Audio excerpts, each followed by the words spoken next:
दहेज मुक्त शादी का संदेश दिया। शगुन के तौर पर ₹1 लेकर किया अपने बेटे का विवाह। सर्व समाज को दिए संदेश। पावटा प्रागपुरा निवासी सुरेश मीना बेंगलुरु ने अपने बेटे की शादी में शगुन के तौर पर लिया ₹1। सर्व समाज को दिया एक नया संदेश। दहेज प्रथा हमारी समाज में कलंक बन गई है, उसे रोकने में हमारी अहम भूमिका निभाई सुरेश मीना ने। अभी विगत 11 दिसंबर को अपने बेटे की शादी की और बेटे की शादी में ₹1 लेकर इस दहेज प्रथा की जो गतिविधि है उन पर अंकुश लगाने और रोक लगाने के लिए आपने एक नया आयाम स्थापित किया है, क्या कहना चाहेंगे? जी हाँ, आप सही बोल रहे हैं जितेंद्र जी। मेरा ये बचपन से ही ख्वाब है। मैंने अपनी शादी में भी ₹1 लिया था और इससे बड़े वाली बच्ची जब मैं शादी करके लेके आया तभी मैं ₹1 लिया था। आज भी मेरे जो रिश्तेदार लोग हैं वो बड़ी सारी मोटी रकम लेके आए थे, गाड़ी घोड़ा देने के लिए बोल रहे थे मुझे।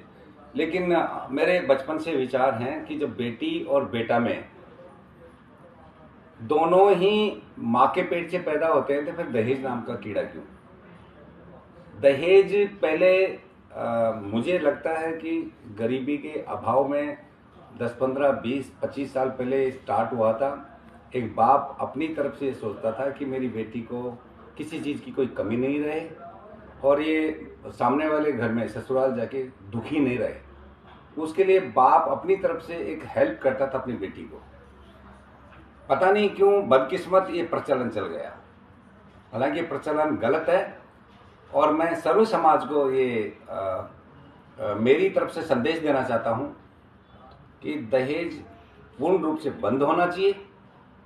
जैसे मृत्यु भोज था, सेम उसी प्रकार ये दहेज भी एक कलंक है समाज के ऊपर। पैसे वाला आदमी कुछ भी कर सकता है, लेकिन जिस गरीब के घर में एक बच्ची आज की तारीख में अगर पैदा हो गई तो उसको पराया करने में उसकी पूरा जीवन की कमाई चली जाती है। वो पढ़ाई करता है लेकिन उसका दिल रोते रहता है।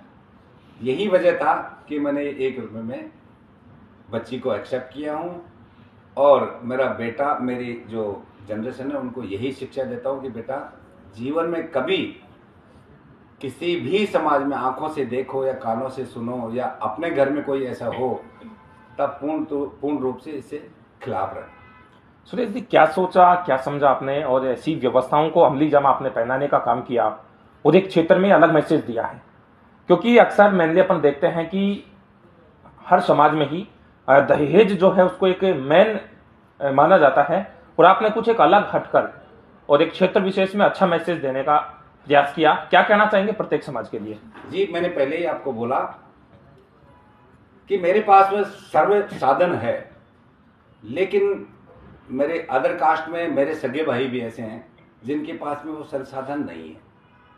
कमाई का अभाव है और कमाई का अभाव होने के नाते मैं सर्व समाज में जब कोई फंक्शन होता है तो मैं जाते रहता हूँ, देखते रहता हूँ। पर्दे के पीछे मैं सुनते रहता हूँ कि बाप की इतनी औकात नहीं थी जितना दे दिया। वो मुझे कहीं ना कहीं ऐसा ठेस पहुँचती थी कि यार क्यों ये सब धन दहेज की बातें करते हैं।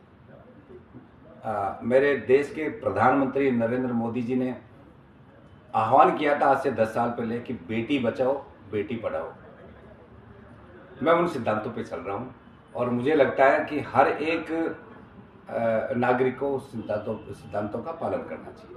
मैनली आपने कहा सुरेश जी कि आप अच्छे परिवार से बिलोंग करते हैं, कहीं ना कहीं पूंजी और पैसे साथ ही अनेकों संसाधनों की आपके पास कोई कमी नहीं है, लेकिन अक्सर ग्रामीण परिवेश में अपन देखते हैं कि बहुत से गरीब लोग भी होते हैं और गरीब बाप की बेटी भी होती है।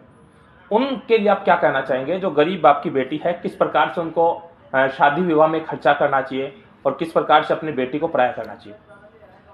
सर्वप्रथम तो मैं बेटी के बाप को एक संदेश देना चाहता हूं कि आप रिश्ता वहां देखो जहां विचार मिलता हो। जैसे मेरे और मेरी बेटी के जो फादर हैं उनकी बहुत अच्छी केमिस्ट्री रही, मेरी बातों को समझे अच्छी तरह से और लास्ट में उन्होंने अपना मन बदला। हालांकि उन्होंने मेरे ऊपर प्रेशर काफ़ी दिया था कि नहीं साहब, मैं मेरे भाइयों को क्या बोलूँगा, मेरे समाज को क्या बोलूँगा, मेरे साथ में जो काम करते हैं उनको मैं क्या जवाब दूंगा कि यार आप ₹1 में शादी करके आ गए।